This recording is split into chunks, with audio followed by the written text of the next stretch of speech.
Thank you. And today's Climate Matters.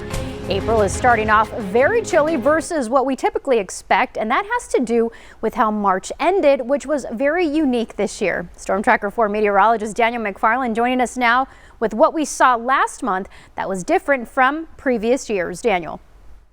Well, Angelique, you know that over the last few weeks, we've seen a lot of fronts passing us by. And one thing that's done is really brought down our temperature, and that strong one we had a couple days ago to end off March has really had a big impact on us for the start off April. So what we've had going on during March was very significant climate-wise. You can see that average afternoon high was below average. Same thing with the average morning low.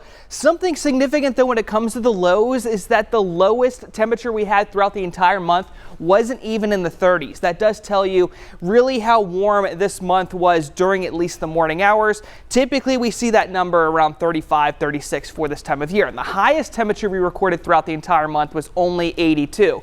Now, if you're wondering about the temperature and how it's kind of progressed over the years, we've actually stayed below average every single year over the last 3 years. And this is also the only time we've done that since the early 80s. So climate-wise, it looks like the cycle we're getting into is starting to get a little bit cooler during the month of March, and at the same time starting to see a little bit more rain, at least for this year. So when it comes to the rain totals here, you see 2024 was a big winner versus the last few years. In fact, you have to go all the way back to 1998 before you find the year that we had more rainfall. So we're eventually expecting that triple degree heat, but we're also seeing a lot of changes during this time of year with extra rainfall and, of course, cooler temperatures. So we'll have more on this, Sean, over the next few years and kind of see how this progresses.